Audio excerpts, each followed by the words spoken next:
Good evening all. मेरी आवाज आ रही है सबको? Good evening sir. सब क्यूरीज में किसी को कुछ डाउट है?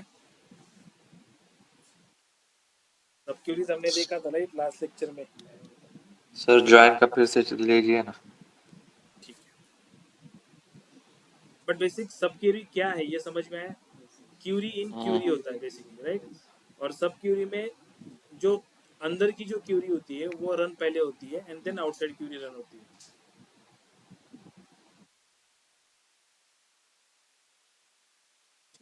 ये एवरेज वाला तो समझ गए थे ना? ये एवरेज वाला, जॉइंस वाला नहीं समझे थे क्या? ये वाला, I want to found those employee whose salary is greater than average salary in their department. ये नहीं समझे थे?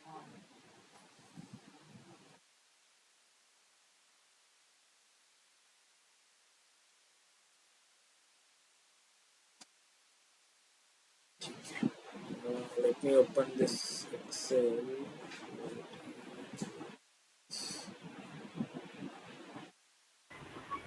सर कल का वीडियो अपलोड हुआ क्या? कल का वीडियो रिकॉर्ड ही नहीं हो पाया, वो करप्ट हो गया फाइल में। ओके। रिकॉर्डिंग हुआ लेकिन जब अचानक से कैंसिल हो गया वो करप्ट हो गया। ठीक है, सो अभी फिलहाल के लिए ये मैं डिलीट कर देता हूँ।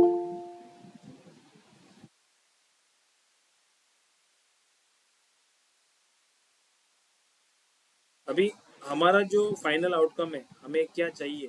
पहले क्वेश्चन को अंडरस्टैंड कर लो, देन क्यूरी बनाने के लिए इजी हो जाएगा। हमें चाहिए ऐसे एम्प्लॉय के लिस्ट जिनकी सैलरी जो है डिपार्टमेंट के एवरेज सैलरी से ज़्यादा है। ठीक है, तो अगर मैं इस डिपार्टमेंट की बात करूँ 100 डिपार्टमेंट की, तो उसमें इतनी सारी सैलरीज इंक्लूड है। इनका एवरेज क्या आएगा? 10,000 एवरेज इसका। यहाँ पे देखो एक्सेल में अभी दिख रहा है नीचे, एवरेज 10,000, राइट? तो मैं यहाँ पे 10,000 मैंने लिख दिया।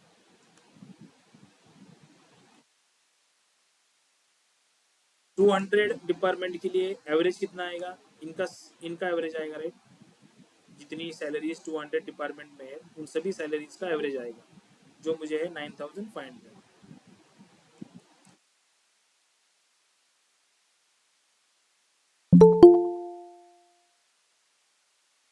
एंड ये जो 9 एंड 10 रिकॉर्ड्स है, इसमें एक एक ही एम्प्लॉई है, तो उसका एवरेज सेम आएगा 6,000 एंड 7,000। ये समझ में आया? ये कैसे आया? सेम चीज को एसक्यूएल में अगर हमें लाना हो तो हम कैसे ला सकते हैं? सेम चीज को अगर एसक्यूएल में परफॉर्म करना है हमें, let's say select star from employee.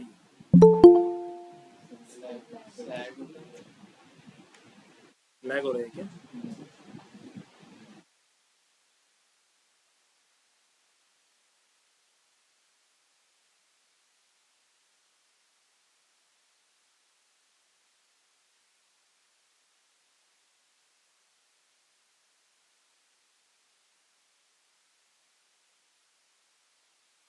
अभी दिख रहा है? तो सबसे पहले एम्प्लॉय का टेबल देखते हैं। Select star from employ. यहाँ पे हमारे पास 10 रिकॉर्ड्स है और एम्प्लॉय की सैलरी भी है। अभी हमें इस पर्टिकुलर सैलरी का जो कॉलम है इसका मुझे एवरेज सैलरी निकालना है। तो सिंपली हम ऐसे लिख सकते हैं ना इसको, से select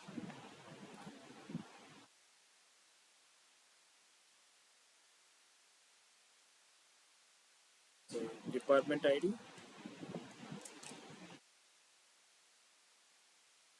then average of salary as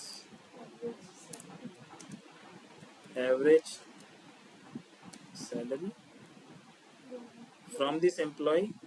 Now we need to do group by, because we use column name and then aggregation functions, तो group by यूज करना पड़ेगा हमें। group by department id, इस डिपार्टमेंट आईडी को मैंने यहाँ पे लिख दिया,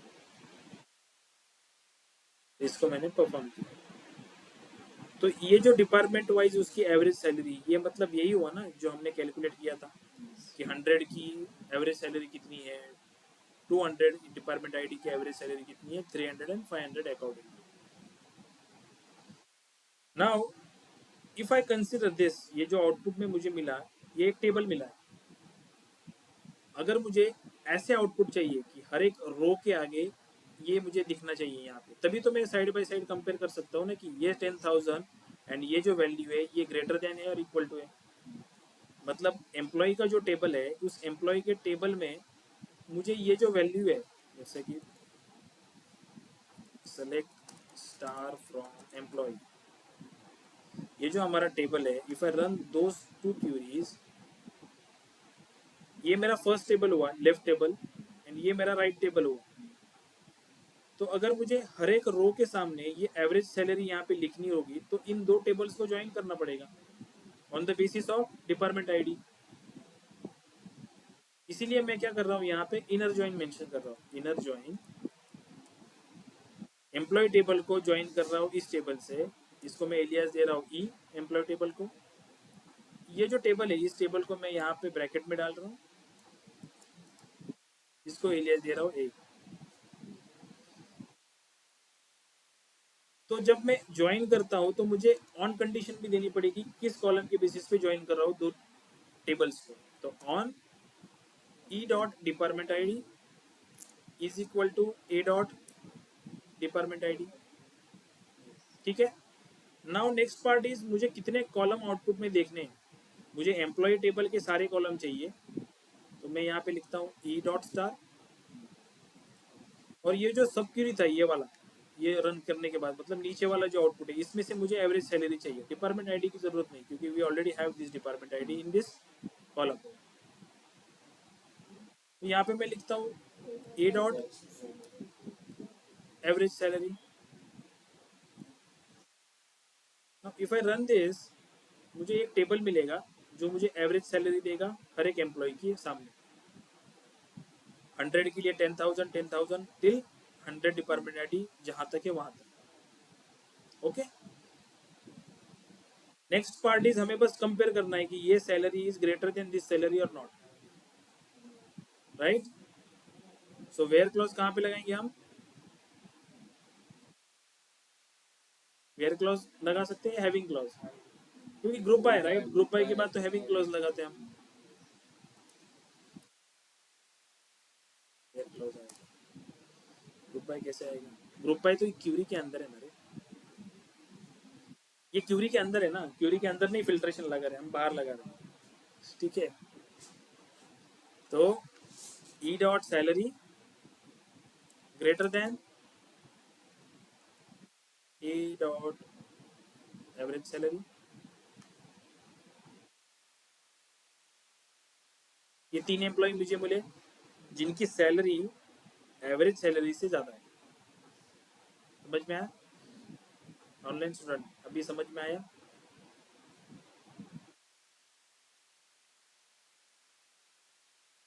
बोलो, समझ में Yes, आया? sir. Understood. Okay. Yes, sir. तो ये जो मेरी क्यूरी है, ये फुल क्यूरी, इसको मैं एक क्यूरी बोलूंगा क्योंकि एग्जीक्यूट करने के लिए तो मैं फुल सिलेक्शन कर रहा हूँ ना यहाँ पे, इस सेलेक्ट के लिए से इस लास्ट तक। तो ये जो ब्रैकेट के अंदर है ये इसकी सब क्यूरी है। मेन क्यूरी कौन सी है? ये वाली मेन क्यूरी है। सब क्यूरी कौन सी है? ये जो ब्रैकेट में डाली हुई ये सब क्यूरी है। तो जब ये मैं फुल क्यूरी एग्जीक्यूट करता हूँ तो ये सब क्यूरी जो है ये पहले एग्जीक्यूट होती है, डिस्पाइट आपका ऑर्डर ऑफ एग्जीक्यूशन वगैरह जो भी रहेगा, सबसे पहले एग्जीक्यूट होगा सब क्यूरी। ये टेबल पहले जनरेट होगा, देन इस टेबल के साथ इस टेबल का ज्वाइन होगा, ज्वाइन होने के बाद वेयर क्लॉज लगेगा। ओके, समझ में आया? Subquery always run first then main query. अभी किसी को कुछ डाउट है सब क्यूरी के अंदर?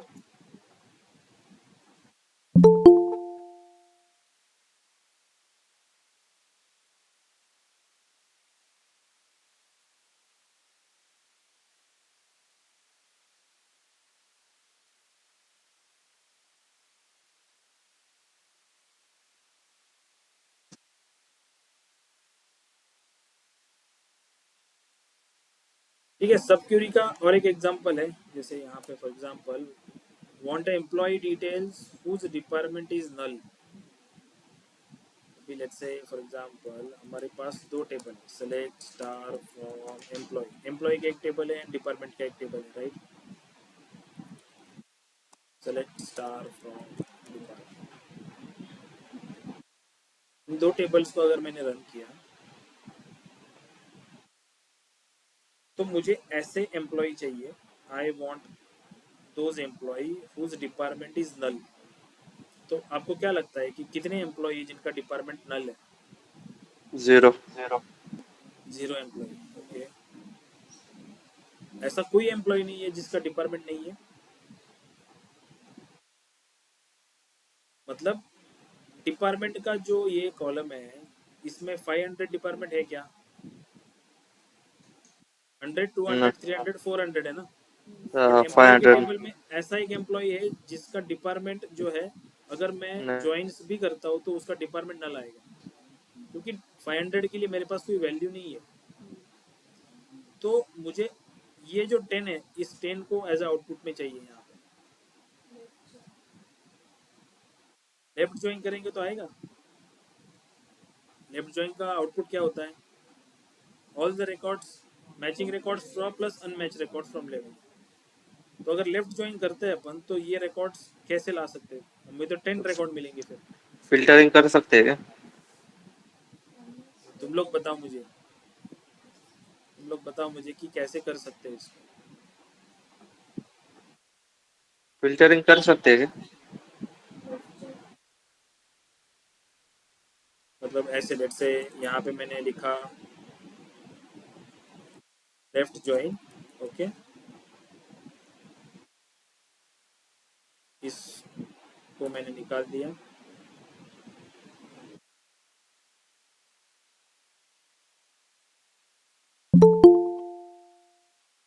ऑन क्या कंडीशन क्या आएगी? ऑन कंडीशन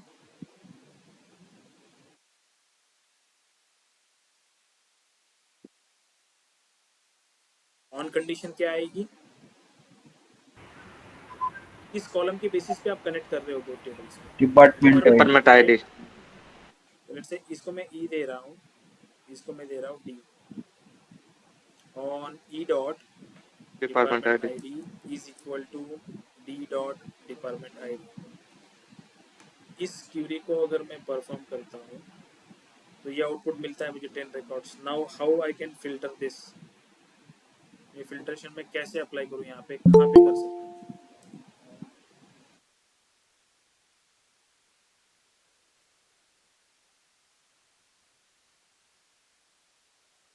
ऐसा कोई वे हमने पढ़ा है क्या अभी तक कि इस क्यूरी को मैं फिल्टर लगा सकता हूँ? यहाँ पे लगा दूँ वेयर क्लॉज। क्या लिखूँ वेयर क्लॉज में? Where department E dot department dot department ID not equal to D dot department ID. ऐसे ऐसे लगा सकते हैं क्या?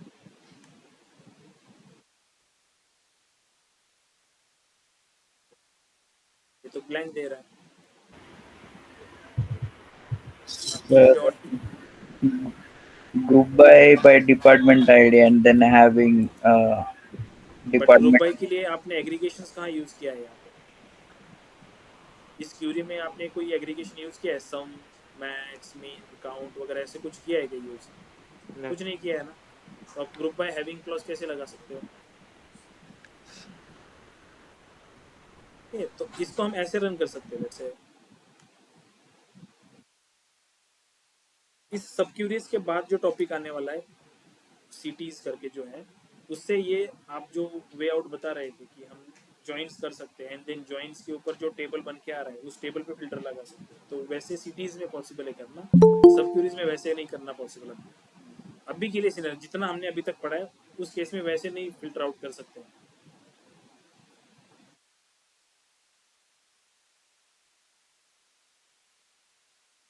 तो मैं ऐसे लिखता हूँ, लेट्स से सेलेक्ट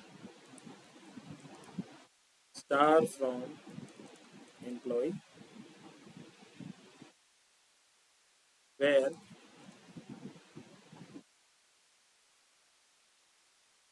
जैसे मैं इसको नाम दे रहा हूँ e dot department id not in select star from select department id from department. If I run this,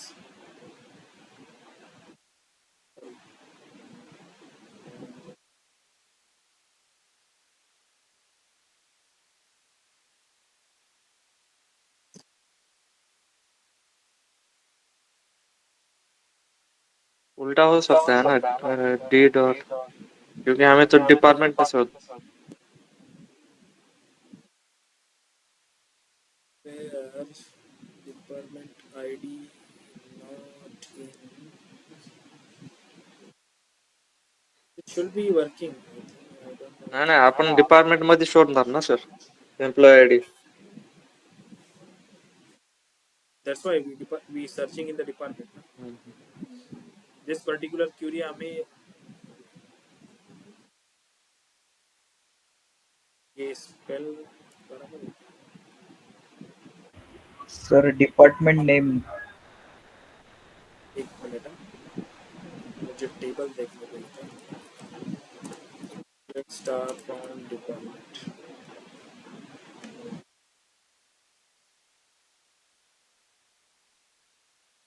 EP underscore ID.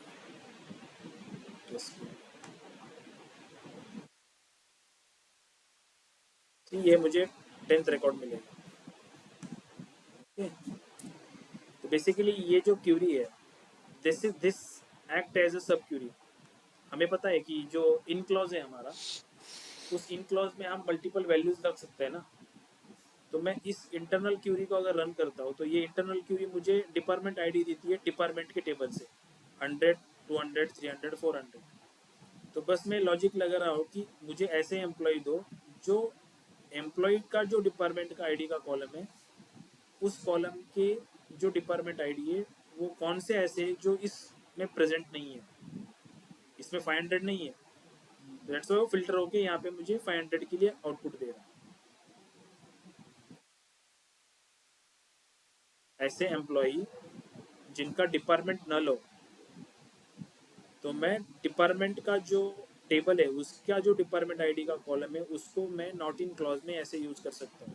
This is also one example of सब क्यूरी. इस Curie के अंदर ये क्यूरी है. ये क्यूरी पहले run होगी, selector department ID from department. आपको ये लिस्ट देगी डिपार्टमेंट आईडी की, एंड वो चेक करेगा कि ऐसे एम्प्लॉय के अंदर का जो डिपार्टमेंट आईडी का कॉलम है उसमें ऐसे कितने डिपार्टमेंट है जो इस लिस्ट में नहीं है. जो है वो अब हमें नहीं देगा क्योंकि हमने नॉट इन बोला है. इन क्लॉज में हमने देखा है ये इन नॉट इन. अगर मैं यहाँ पे इन लिखता, नॉट नहीं लिखता,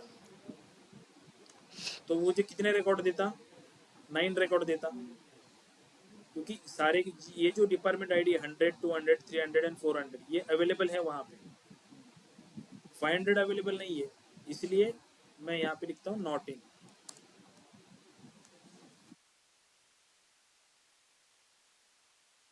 इसलिए मुझे ये रिकॉर्ड देता है 10th वाला एम्प्लॉय जिसका मैच नहीं होता डिपार्टमेंट आईडी इस डिपार्टमेंट आईडी के कॉलम के साथ, वैल्यूज के साथ.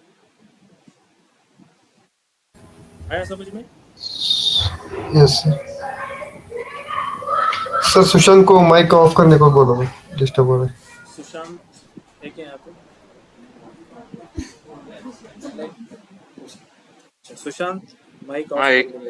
एक मिनट. ठीक है. देन लेट्स से देन हमने ये एक एग्जांपल देखा था कि I want all the order where order value is greater than average order value. इस एग्जांपल में किसी को कुछ डाउट है? ये तो अभी देखा ना हमने वापस, राइट? या कल देखा था? कल देखा था ना ये समझा है कि नहीं समझा? यस, ठीक है. Then let's see common table expressions. अगर सब क्यूरी आपको थोड़ा फर्क क्लियर है तो अंडरस्टैंड करते हैं कि कॉमन टेबल एक्सप्रेशंस क्या है। सर प्रीवियस वाला लीजिए।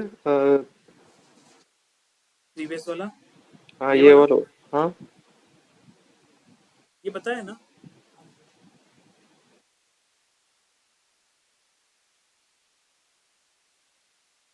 ये नहीं समझ में आया क्या? एग्रीगेट वाला है ना ये? हाँ एग्रीगेशंस वाला है। हाँ नहीं हो गए। जो हमने सिंपल एग्जांपल लिया था ना ऑर्डर आईडी का, product ID and order ID का, ये वाला एग्जांपल, ये इस एग्जांपल में हमने इस एग्जांपल को यूज करके ये क्वेश्चन सॉल्व किया था कि हमें ऐसे ऑर्डर्स चाहिए जिनके order value greater than average order value. ये जो वर्ड यूज किया था एवरेज ऑर्डर वैल्यू, इसके लिए हमें वो ग्रुपिंग करना जरूरी था ऑर्डर्स आईडी को, तो इसलिए पहले ग्रुपिंग किया है and then having clause use किया है। ठीक है। So next part is common table expressions. Common table expressions हम यूज करते हैं mostly when we writing a query, क्योंकि सब क्यूरी जो होती है वो सब क्यूरी थोड़ा अंडरस्टैंड होने के लिए डिफिकल्ट होती है, राइट। अगर आपकी क्यूरी बड़ी हो तो अगर वो सब क्यूरी में सॉल्व किए हो तो वो अंडरस्टैंड करने के लिए आपको सब क्यूरीज का प्रॉपर नॉलेज या क्यूरी की अंडरस्टैंडिंग होना चाहिए, तभी वो आप अंडरस्टैंड कर सकते हो। लेकिन उसके अलावा आप अंडरस्टैंड नहीं कर पाओगे सब क्यूरीज में अगर आपकी बड़ी क्यूरी लिखी हो तो। लेकिन वही क्यूरी अगर सिटीज में लिखी हो तो सिटीज में अंडरस्टैंड करना आसान है। कैसे आसान है? तो लेट्स से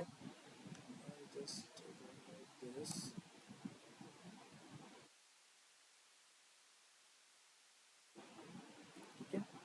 तो लेट्स से हमारा जो ये फर्स्ट एग्जांपल था, राइट, जो हमने इनर जॉइन से सॉल्व किया था, ये वाला, इसमें हमने सब क्यूरी यूज किया, राइट। तो सेम एग्जांपल को हम सिटी से सॉल्व करके देखेंगे कि कितना इफेक्ट पड़ता है यूजिंग सिटी। तो सबसे पहले ये जो सब क्यूरी है, इस सब क्यूरी को मैं यहाँ से निकाल रहा हूँ। मैं ऊपर यहाँ पे हमने सब क्यूरी में क्या लिखा था, सेलेक्ट डिपार्टमेंट आईडी, राइट।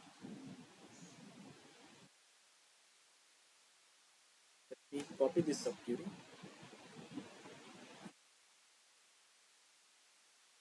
यहाँ पे मैं उसको पेस्ट करूँ।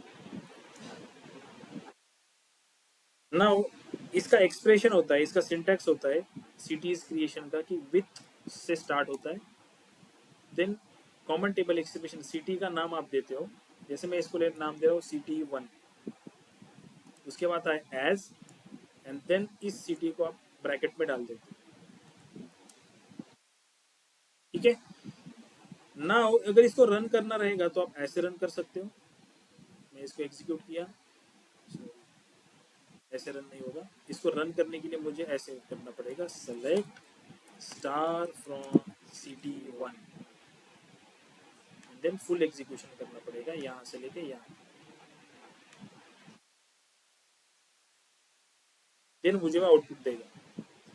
तो नाउ जब मैं सेलेक्ट स्टेटमेंट में इसको एज ए टेबल की जैसे यूज कर पा रहा हूँ तो मैं फिल्ट्रेशन तो आसानी से लगा सकता हूँ ना, वेयर क्लॉज वगैरह जो यूज कर सकता हूँ। यहाँ पे लेट से मुझे ऐसे देखना है कि where average department salary is greater than 10,000 या वट एवर फिल्ट्रेशन, क्योंकि दिस पर्टिकुलर क्यूरी, ये जो क्यूरी है जो पहले सब क्यूरी के फॉर्म में थी, मैंने उसको क्या किया, एक कॉमन टेबल एक्सप्रेशन में कन्वर्ट कर दिया। And now I can use select statement on this particular table. मैं इसको एज ए टेबल की तरह यूज कर सकता हूँ। जब कोई आउटपुट क्यूरी का आउटपुट आपको एज ए टेबल मिल जाता है तो उस पर कंडीशंस लगाना आसान होता है, राइट। तो this this I can use as a separate table. Okay, so let's say मेरे पास अभी टेबल है, जैसे कि सेलेक्ट स्टार फ्रॉम एम्प्लॉय, ये मेरा एम्प्लॉय का टेबल है। तो इस एम्प्लॉय के टेबल के साथ जो हमने पहली वाली क्यूरी में इनर ज्वाइन किया था, तो मैं डायरेक्टली इस सिटी के साथ कर सकता हूँ ना, inner join with this city, क्योंकि दिस ये जो सिटी है ये अभी टेबल के फॉर्म में अवेलेबल है ना मेरे पास। इसको मैंने सिटी में कन्वर्ट कर लिया एंड देन मैंने क्यूरी लिखी कि select star from employ inner join with this city. On let's say इस एम्प्लॉय E1 को मैंने इसका नाम दिया E, on E dot department ID is equal to CT dot CT1 dot department ID. If I run this whole मुझे output मिलेगा same. Understand हो रहा है, समझ में आ रहा है ना. नाउ अगेन लेट्स से ये जो क्यूरी है यहाँ पे जो लिखी हुई है, मैं इस क्यूरी को वापस से एक CT में कन्वर्ट कर रहा हूँ. मैं यहाँ पे कॉमा दूंगा. जैसे यहाँ पे लिखता हूँ CT2 एज, इसको भी ब्रैकेट में लिखता हूँ.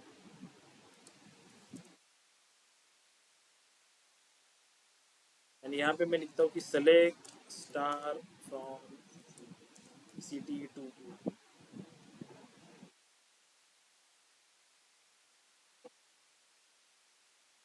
We can no. CT is only for that particular query purpose. So then what is the difference between alias and CT? Alias में आप क्यूरी स्टोर नहीं कर सकते ना. एलियास फॉर कॉलम नेम और टेबल नेम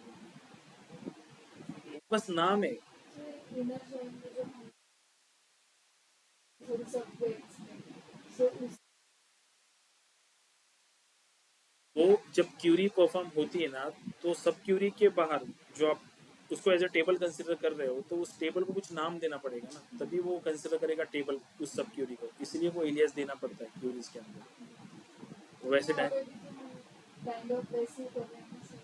वैसे कर रहे हैं, बट जब सब क्यूरीज यूज करते हैं हम किसी टेबल के अंदर, तो होल क्यूरी हमें बार बार यूज करनी पड़ती है for that particular output. But cities में एक बार आपने सीटी यूज बना ली, तो उस सीटी को आप उस पर्टिकुलर क्यूरी में बार बार रेफर कर सकते हो कि select from that particular query. जैसे हमने व्यू बनाया था, तो उस व्यू में हम मल्टीपल टाइम उसको रेफर कर सकते हैं हम क्यूरीज के लिए.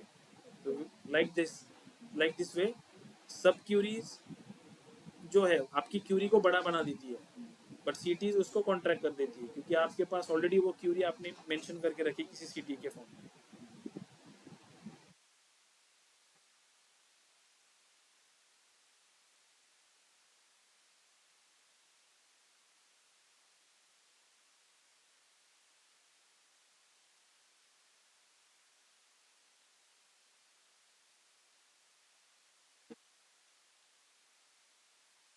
समझा नहीं मुझे. with CT2. एक ही सब weight है, हाँ हाँ. मुझे किसी दूसरे एग्जाम के लिए क्यूरी scenario के लिए यूज करना है, तो हम तो वो आप CT का सेम यूज कर सकते हैं. सीटी जो होती है वो उसी क्यूरीज के लिए ही बनती है बस. अगर मैंने मान लो कि ये सीटी बनाई, ये क्यूरी मैंने परफॉर्म कर दी, तो इस सीटी को मैं किसी और क्यूरी में नहीं यूज कर सकता. वहाँ पे मुझे वापस नई सीटी बनानी पड़ेगी. जैसे व्यूज है, तो व्यूज हम हर जगह पे यूज कर सकते हैं. सब क्यूरी भी अगर रहेगी, तो सब क्यूरी वापस आप वो सब क्यूरी आपको किसी और क्यूरी में यूज करने के लिए वापस से टाइप करनी पड़ेगी. वैसे सेम सीटी का है वो. अगर सीटी किसी के लिए आप किसी क्यूरी के लिए बना रहे हो, तो वो उसी क्यूरी के लिए परफॉर्म होगी, लेकिन वही सब क्यूरी आपको या वही सीटी आपको किसी और में यूज करनी है, then create as a temporary tables और व्यू ऐसे करके. लेकिन वो सब क्यूरी आप रेफर नहीं कर सकते. जैसे मैंने यहाँ पे CT1 लिखा, मेरी क्यूरी रन हो गई, और किसी और क्यूरी के लिए मैं वापस से CT1 का रेफरेंस नहीं ले सकता. CT1 बस इसी क्यूरी के लिए ही है. ठीक है. तो हम कहाँ पे थे, यहाँ पे कुछ एरर आया हुआ है, वो देख रहे थे. राइट, ये the column department ID was received multiple times for CT2.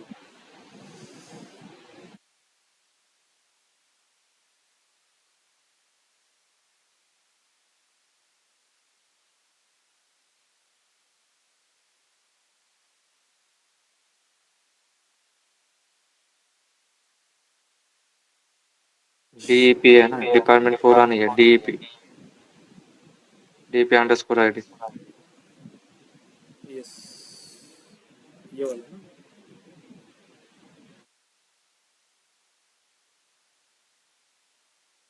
Okay, this one is fine. We are aggregating on the this only. Inner join with CT1 on e dot department id ct dot department id, that also fine because this will give us a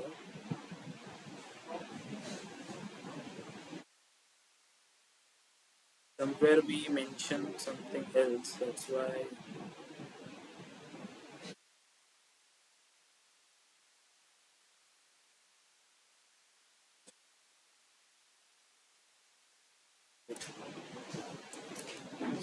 से मैंने इसको ऐसे लिखा है।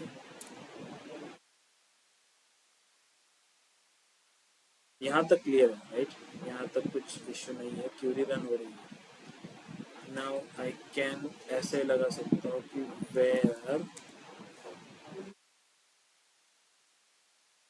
This dot department ID greater than T1 dot average department salary.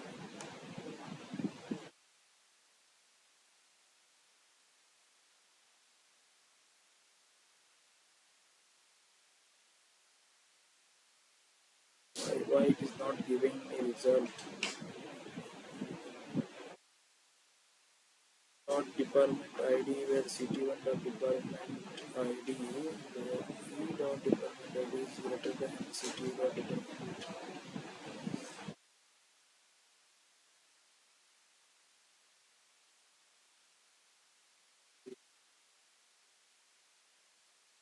This is fine, but now again we need to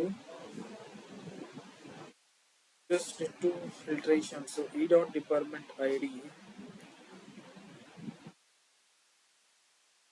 Sorry. Yeah, this is E dot salary now. Why we are comparing with this department? That's why it is not giving result. See, because I considering over here E dot department ID. So ID के साथ salary को convert check कर रहा था. That's why it's not giving. So comparatively this, ये जो query है और ऊपर जो हमने query लिखी थी ये वाली, ये वाली, right? यही वाले थे ना? इसको कॉपी कर लूँ नीचे लेकर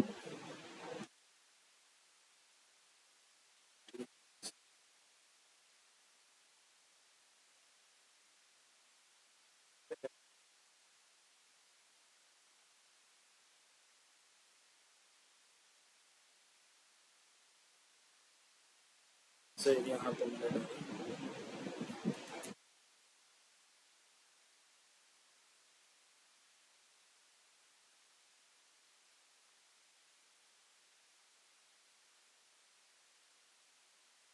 इस क्यूरी को अगर मैं रीड करता हूँ तो मैं सीटी से पहले अंडरस्टैंड कर लेता हूँ कि ये जो पार्ट है ये पार्ट आपने यूज किया हुआ है फर्दर क्यूरी में रेफरेंस के लिए। बट जब मैं इस पर्टिकुलर क्यूरी को अंडरस्टैंड करता हूँ तो इसको अंडरस्टैंड करने के लिए मुझे पहले सब क्यूरी जो है वो अंडरस्टैंड करनी पड़ती है कि ये सब क्यूरी आपको आउटपुट क्या देगी। देन ये सब क्यूरी पे जो मैंने फिल्ट्रेशन लगाए हुए वो अंडरस्टैंड करने पड़ते हैं। सो कंपेरेटिवली क्यूरी लिखना जो है वो सीटीए से सिंप्लीफाइड हो जाता है, ईजी हो जाता है। आप पहले जितने टेबल्स आपको चाहिए वो सीटीज के फॉर्म में क्रिएट कर सकते हो एंड देन उनमें इनर ज्वाइन कर सकते हो। अभी लेट्स से फॉर एग्जांपल यहाँ पे मैंने जो सेलेक्ट स्टार फ्रॉम एम्प्लॉय किया ना, ये इसकी भी मैं यहाँ से अलग से सीटी बना के रख सकता हूँ एंड देन दो टेबल्स को ज्वाइन कर सकता हूँ। कैसे? लेट्स से यहाँ पे ऐसे ऐसे कर सकते हैं, सेलेक्ट स्टार फ्रॉम एम्प्लॉय, ये जो आउटपुट मुझे दे रहा है इस टेबल को मैं सीटी के फॉर्म में लेट्स से स्टोर कर रहा हूँ। लेट्स से विथ सीटी, लेट्स से CT1 एज, इसको मैंने स्टोर कर लिया। नाउ सेकंड सीटी के लिए मैं यहाँ पे ऐसे लिख रहा हूँ कि CT2। जब आप मल्टीपल सीटीज ऐड करते हो एक ही क्यूरीज के अंदर तो विथ बस एक टाइम आता है, बाकी की सीटीज के लिए डायरेक्टली सीटीज के नाम से स्टार्ट होता है। जैसे कि CT1 मैंने बना ली, अभी मुझे दूसरी सीटी बनानी है तो मैं यहाँ पे डायरेक्टली डालूंगा CT2 एज, विथ नहीं लिखूंगा और यहाँ पे मुझे कॉमा देना होता है। ये सीटी खत्म हुई यहाँ पे, दूसरी सीटी चालू हुई यहाँ से CT2 as, let's say this one, ये वाली जो हमारी है एवरेज वाली, इसको मैं यहाँ पे डाल रहा हूँ, इसको नाम देते हैं 2। जो विथ है ये विथ एक बार आएगी। 2 CT बन गई, CT1 CT2। नाउ मैं यहाँ पे ऐसे लिख सकता हूँ कि select star from CT1 inner join CT2 on CT1 dot department ID is equal to CT2 dot department ID। ठीक, क्योंकि इन दो अलग अलग जो क्यूरी जिस पे आप ज्वाइंस कर रहे थे उनको आपने सीटीज में कन्वर्ट कर लिया, एंड जो फर्दर ज्वाइंस था उसमें आप डायरेक्टली सीटीज का रेफरेंस ले रहे हो कि this table joins with this table on this particular condition. Again, you can again apply this where CT1 dot salary should be greater than CT2 dot average department salary. If I run this, it will give me 3. Okay, so CTs में queries more simplified way में understand होती है, हम लिख सकते हैं properly उनको, क्योंकि अलग अलग पार्ट में क्यूरी को बना सकते हैं। क्योंकि जब अपन ये क्वेश्चन अंडरस्टैंड कर रहे थे तो हमें ये अंडरस्टैंड करना पड़ा कि जो आउटपुट है एग्रीगेटेड आउटपुट या जो एवरेज हमारा आ रहा है उसका हमें एक टेबल बनाना पड़ेगा। तो उस टेबल को हम सीटीज के फॉर्म में स्टोर करके रख सकते हैं, एंड देन उन पे रिक्वायर्ड ऑपरेशंस कर सकते हैं, जैसे जॉइंट्स हो या कुछ वेयर कंडीशन लगानी है। तो ऐसे कंडीशंस हम सिंप्लीफाइड वे में once we store those results in CTs, further we can use those CTs in further queries. जैसे कि मैंने जॉइंट्स के लिए CT1 एंड CT2 का रेफरेंस लिया है यहाँ पे। ये क्यूरी को अंडरस्टैंड करना इजी है कंपेरेटिवली सब क्यूरीज। सब क्यूरी थोड़ी कॉम्प्लिकेटेड फॉर्म्स में क्यूरी को दिखाती है या बनाती है, बट सीटीज वही क्यूरी को सिंप्लीफाइड वे में हमें शो करती है। मोस्ट ऑफ द टाइम सब क्यूरीज बहुत लेस यूज होती है जब हम एक्चुअल जो काम करते हैं SQL का डेटा सेट जो काम चलता है, मोस्टली क्यूरी के लिए हम सीटीज यूज करते हैं या टेम्पररी टेबल्स क्रिएशंस करके फिर उससे हम क्यूरीज को फेच करते हैं। ठीक है, टेम्पररी टेबल की कंसेप्ट एक हम देखेंगे बाद में, वन सीटी कवर होने के बाद हम टेम्पररी टेबल देखेंगे और अंडरस्टैंड करेंगे कि why we need CTs and why we need temporary tables in which scenario। ठीक है, तो CTs this what CT can able to do कि आपकी जो क्यूरी है उसको वो सिंप्लीफाइड वे में शोकेस करती है। आप सिंप्लीफाइड वे में एक एक पार्ट अंडरस्टैंड करके क्यूरी लिख सकते हो। सब क्वेरी के केस में आपको सारी चीज़ें दिमाग में रखनी होती है कि आपने ऑब्जर्व किया होगा कि जब मैं सब क्यूरी लिखता हूँ तो मैं क्यूरी पहले लिखता हूँ, जो आउटपुट चाहिए वो क्यूरी मैं पहले नीचे लिखता हूँ, एंड देन सेलेक्ट स्टेटमेंट ऊपर से एकदम लास्ट में सेलेक्ट स्टेटमेंट लिखता हूँ। तो मतलब सब क्यूरी के टाइम पे हम नीचे से ऊपर जाते हैं वैसे देखा जाए तो, जो फाइनल आउटकम है उससे लिखते हुए हम सेलेक्ट स्टेटमेंट तक पहुँचते हैं। बट सीटी जब लिखते हैं अपन तो टॉप टू बॉटम ही जाते हैं, पहले एक एक पार्ट में टेबल्स क्रिएशन करते हैं, देन उस पर जॉइंट्स परफॉर्म करके फाइनल आउटपुट तक जाते हैं। तो अंडरस्टैंड करने के लिए सीटी सिंपल है, इजी है, राइट। जैसे कि ये एम्प्लॉय का टेबल था, इसका एक टेबल हमने सीटी के फॉर्म में बना लिया, जो एवरेज वाला जो आउटपुट था उसका एक टेबल सीटी में बना लिया, then finally simply we join this two CTs with each other. ठीक है, अगेन ये जो जॉइंट्स होते हैं ऐसा नहीं है, जरूरी नहीं है कि आपके पास 2 ही टेबल हो जॉइंट्स के लिए, हो सकता है आपके पास 3, 4, 5, 6 टेबल्स हो जॉइंट्स के लिए। तो बस यहाँ पे जॉइंट्स ऐड होते चलते हैं। जैसे कि ये फर्स्ट जॉइन मैंने किया इस टेबल के साथ इस टेबल को, मुझे अगेन दूसरा जॉइन परफॉर्म करना है तो मैं यहाँ पे कॉमन देके again inner join this table with this table, again inner join this table to this table, ऐसे नंबर ऑफ जॉइंट्स यहाँ पे ऐड होते चलते हैं क्यूरीज के हिसाब से। ठीक है, अंडरस्टैंड हो रहा है ये सीटीज थोड़ा, क्योंकि ये जो पार्ट है ये एडवांस SQL का पार्ट है, राइट। सब क्यूरीज, सीटीज, स्टोर प्रोसीजर्स, ये एडवांस एसक्यूएल है, तो थोड़ा आपको अंडरस्टैंडिंग के लिए क्रिटिकल जाएगा ये इनिशियल लेवल्स पे। जब थोड़ा प्रैक्टिस करोगे, अंडरस्टैंड करोगे एक एक क्यूरी लिख के, then you will be understanding कि CT is more understandable, easy to write then सब क्यूरीज। आप हमेशा यही प्रेफर करोगे कि आप क्यूरी जो लिखोगे वो सीटीज में ही लिखना प्रेफर करोगे जब आपको अंडरस्टैंड होना ये शुरू हो जाएगा। ओके, ऑनलाइन स्टूडेंट कुछ डाउट है इसमें?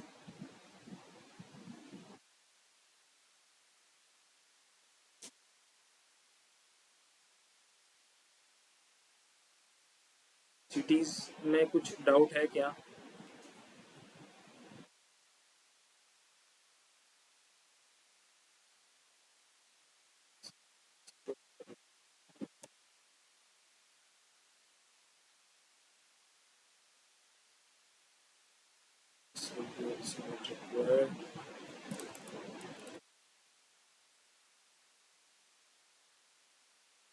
ठीक है, देन नेक्स्ट वन जो हमने ऑर्डर वैल्यू का जो क्यूरी लिखा था, राइट, सब क्यूरी में, इसको हम सीटीज में कैसे लिख सकते हैं?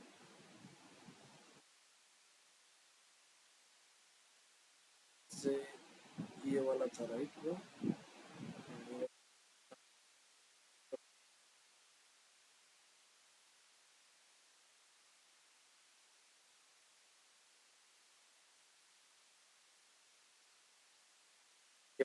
ये वाला जो क्यूरी है, दिस वन, इसको क्यूरीज में कैसे लिखें?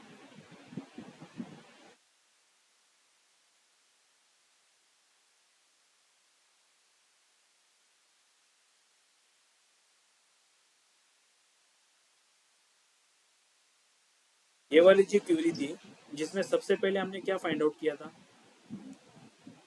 एवरेज टोटल फाइंड आउट किया था, राइट। मतलब दिस पर्टिकुलर जो क्यूरी थी जो हमने यूज की थी, ये वाली, जिसमें हमने एग्रीगेशंस फाइंड आउट किया था पहले, देन इस एग्रीगेशन के बेसिस पे जो कॉलम बन के आ रहा था ये टोटल सेल्स का, उसका हमने एवरेज लिया था, एंड इस एवरेज को हमने कंपेयर किया था जो सम ऑफ सेल्स है उसके साथ। ठीक है, इसको इसको हम कैसे कर सकते हैं? ये जो एग्रीगेशंस है, लेट्स से दिस वर्टिकल, इसका मैं एक सीटी बना दूंगा। ठीक है, मैं इसको कॉपी कर रहा हूँ यहाँ पे नीचे से, इसको यहाँ पे पेस्ट किया मैंने। इसको नाम देते हैं कि लेट्स से विथ सीटी 1, या आप नाम दे सकते हो जैसे कि ये पर्टिकुलर जो सीटी है ये क्या इन्फॉर्मेशन दे रही है आपको? सम ऑफ सेल्स दे रही है ना। सो लेट्स से मैं यहाँ पे लिख रहा हूँ टोटल ऑर्डर सेल, ऐसे लिख रहा हूँ, टोटल ऑर्डर सेल एज, इसको मैंने क्या कर दिया, ब्रैकेट में डाल दिया, तो ये सीटी बन गई मेरी। नाउ आई कैन यूज कि इस सीटी के अंदर का जो ये टोटल सेल का जो कॉलम है, ये सीटी बन गई ना। अगर मैं इसको ऐसे लिखूँ कि select star from this total order sale, इसको अगर मैं एग्जीक्यूट करूँ तो ये आउटपुट मिलेगा मुझे, जो एग्रीगेटेड आउटपुट था हमारा। अभी हमारे पास ये टोटल सेल का कॉलम ऑलरेडी है क्योंकि हमने इसको एज ए टेबल में कन्वर्ट कर लिया, मतलब सीटी के फॉर्म में स्टोर कर लिया। तो मैं यहाँ पे इसको ऐसे लिख सकता हूँ कि select average of this total cell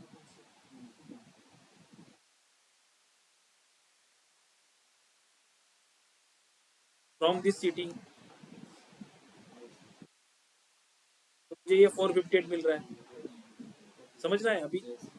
मतलब ये अंडरस्टैंडिंग के लिए समझ रहा है ना अभी हमारी, कि ये सिटी थी हमारी, इसको हमने टेबल में डाल दिया, एंड देन अभी हम सेलेक्ट कर रहे हैं कि क्या क्या चाहिए इस सिटी के अंदर से ले लो।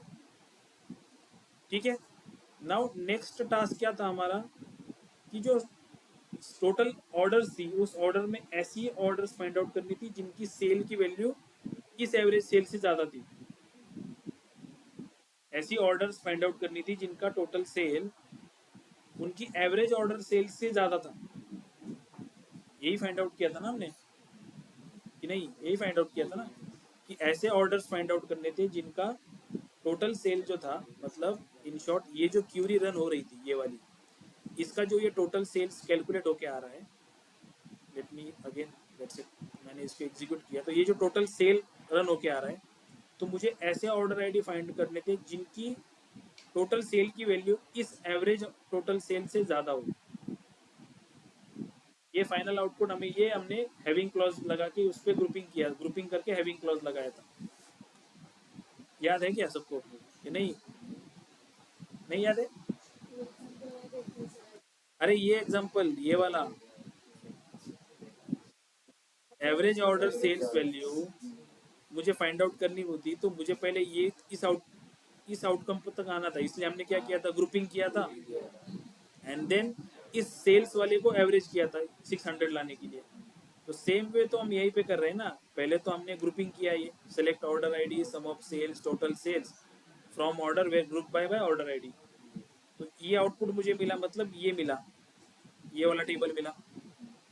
तो इस वाले टेबल का जो ये सेल्स का कॉलम है, इसका एवरेज लेने के लिए मैं ऐसे लिख सकता हूँ ना कि select average this total sale from total order sale का जो सिटी हमने बनाया उससे। तो अगर मैं फुल क्यूरी रन करता हूँ तो मुझे ये मिलता है 458 एवरेज वैल्यू, बराबर।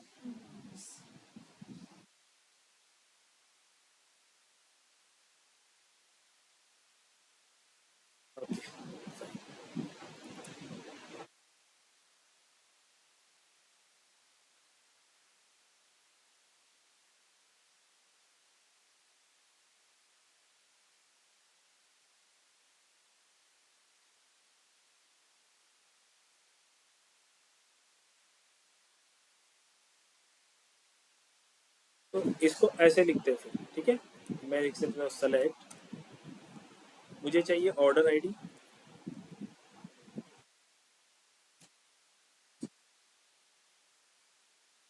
From this total order cell,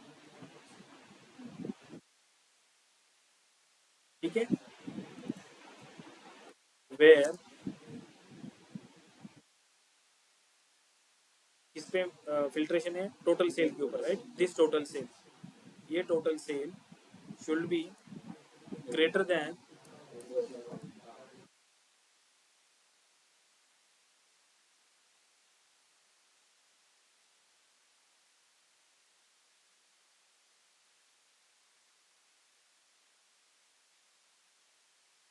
this. ऐसे लिख सकता हूँ।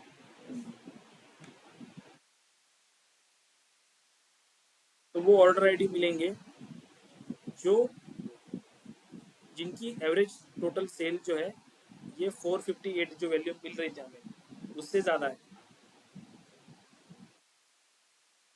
इसमें अगर मुझे टोटल सेल भी चाहिए तो मैं टोटल सेल भी ले सकता हूँ।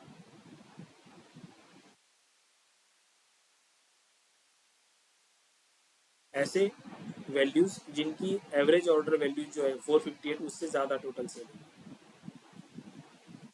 ये क्यूरी, ये वाली क्यूरी ऊपर वाली, इसमें सिंप्लीफाइड कौन सी लग रही है? ये लग रही है ना नीचे वाली। ये इजी टू अंडरस्टैंड है। इसमें इस वाली क्यूरी में आपने ये जो पार्ट था सेलेक्ट से लेके इतना वाला, ये यहाँ पे भी यूज किया हुआ है और यहाँ पे भी यूज किया हुआ है। मतलब 2 बार आपने वो क्यूरी यूज की है यहाँ पे।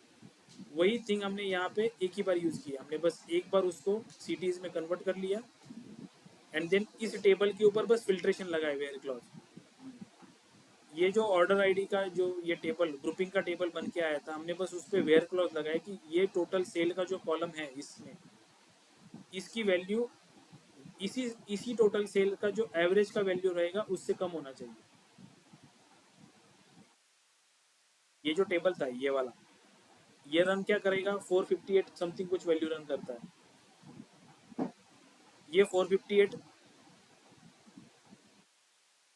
इस 458 से ज़्यादा वैल्यू होनी चाहिए टोटल सेल की, तभी मुझे ये वैल्यूज मिल रही हैं। समझे कि नहीं समझे? या वापस बताओ? ऑनलाइन स्टूडेंट समझे कि नहीं समझे? रिपीट करो सर। सच सच बोलना, सच बोलना, झूठ मत बोलना कि समझ गए करके नहीं समझा, ऐसे मत बोलना।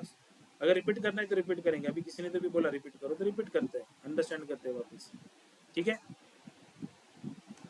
तो लेट्स से मैं इसको वापस से निकाल दूँ या इसको नीचे लिखते हैं और एक क्यूरी लिखते हैं वापस। पहले मुझे बताओ क्वेश्चन अंडरस्टैंड हुआ कि तुम लोगों को क्वेश्चन क्या था? लेट्स से मेरे पास ऑर्डर आईडी, प्रोडक्ट नेम या सेल्स ऐसा टेबल है। मैंने आपसे पूछा कि एवरेज ऑर्डर सेल्स वैल्यू क्या है, तो हमें पता चला कि ये जो ऑर्डर आईडी है इसको ग्रुपिंग करना पड़ेगा, क्योंकि ऑर्डर आईडी का जो काउंट है ये डबल काउंट होगा। यहाँ पे एवरेज जो होगा वो 400 आएगा अगर हमने डायरेक्टली एवरेज किया सेल्स के कॉलम का। तो पहले हमें ग्रुपिंग करके इस टेबल को लाना पड़ेगा एंड देन इस सेल्स के कॉलम को एवरेज करना पड़ेगा। और ये जो वैल्यू आएगा 600, अगर मैं इस आपसे ऐसे पूछूं कि ऐसी कितने ऑर्डर मेरे पास है जिनकी वैल्यू जो है, जिनकी सेल की वैल्यू एवरेज ऑर्डर सेल से ज़्यादा है, तो इस केस में इस टेबल पे फिल्ट्रेशन लगेगा। तो ये वैल्यू मिलेगी ना मुझे कि 100 जो है इसका सेल्स 800 है और 200 जिसका सेल 400 है। ये क्राइटेरिया में नहीं बैठता क्योंकि एवरेज ऑर्डर सेल्स कितनी है, 600 है। तो हम जो वेयर क्लॉज लगाएंगे इस टेबल पे लगाएंगे, राइट? ये अंडरस्टैंड हो रहा है अभी? तो इस टेबल को बनाने के लिए हमें क्यूरी लिखनी पड़ेगी। पहले मैं क्यूरी लिखता हूँ कि select let's say order ID, then sum of sales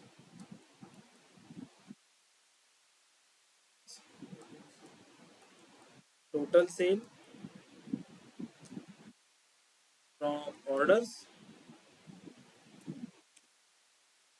group by order ID, right? यहां तक समझ में आया? इसको रन कर दे तो क्या मिलेगा? Order ID and total sale का एक टेबल मिलेगा, एग्रीगेटेड टेबल मिलेगा हमें। नाउ अगर हमें इस टेबल पे कुछ फिल्ट्रेशन लगाना है, इस टेबल पे मुझे वेयर क्लॉज यूज करना है और उस वेयर क्लॉज में ये मेंशन करना है कि ये जो टोटल सेल का कॉलम है, इस टोटल सेल के कॉलम की जो वैल्यूज है इस वैल्यू को क्रॉस चेक करना है इसी टोटल सेल्स के एवरेज वैल्यू के साथ। तो इस पर्टिकुलर क्यूरी को मुझे कहीं पे एज ए टेबल करके रेफर करना पड़ेगा ना। तो कैसे रेफर कर सकते हैं? उसको सीटी में कन्वर्ट करके रेफर कर सकते हैं। तो मैं इसको बस ऐसे लिख रहा हूँ विथ सीटी, लेट्स से CT1 एज, इसको ब्रैकेट में ले लिया मैंने, तो ये सीटी बन गई। नाउ अगर इस सीटी को मुझे रन करना है तो मैं सेलेक्ट स्टेटमेंट यूज करना पड़ता है मुझे, select star from CT1। Whole query को जब मैं रन करता हूँ तो मुझे सेम आउटपुट मिलता है। नाउ इस सेलेक्ट स्टेटमेंट के ऊपर मैं वेयर क्लॉज लगा सकता हूँ कि सेलेक्ट स्टार फ्रॉम CT1 जो है, यहाँ पे मैं लिख सकता हूँ कि वेयर ये जो टोटल सेल है, हम डायरेक्टली कॉलम रेफर कर सकते हैं क्योंकि ये टेबल अभी पहले रन हो रहा है ना। तो total sale is greater than average जो सेल्स की वैल्यू है उसको लिखने के लिए मुझे वापस यहाँ पे एक सिलेक्ट स्टेटमेंट डालना पड़ेगा कि select average of this total sale from CT1।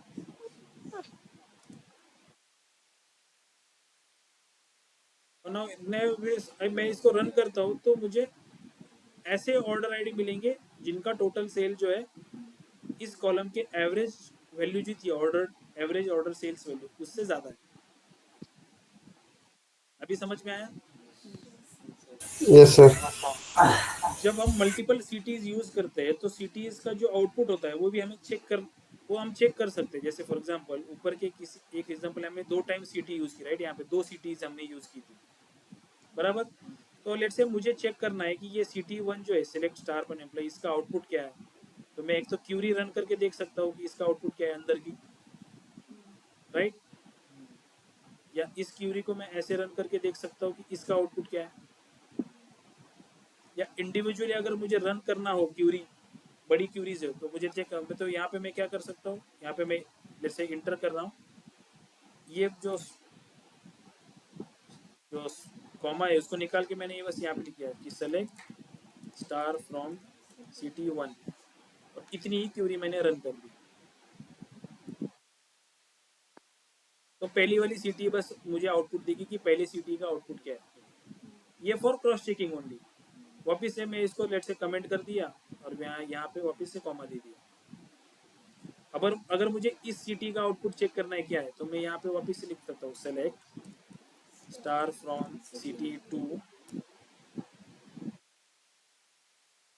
और इसको मैं ऐसे रन कर सकता हूँ।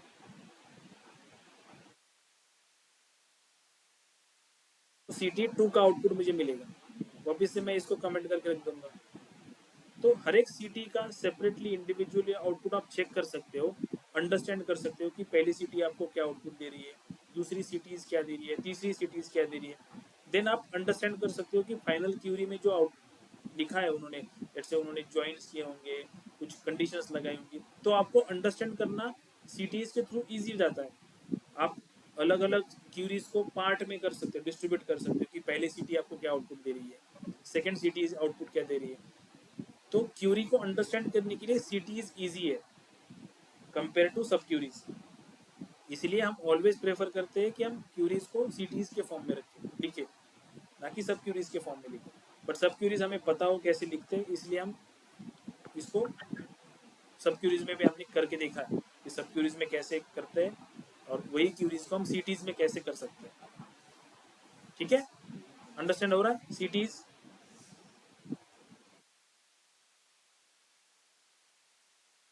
ठीक है, then अपन कल मिलते हैं।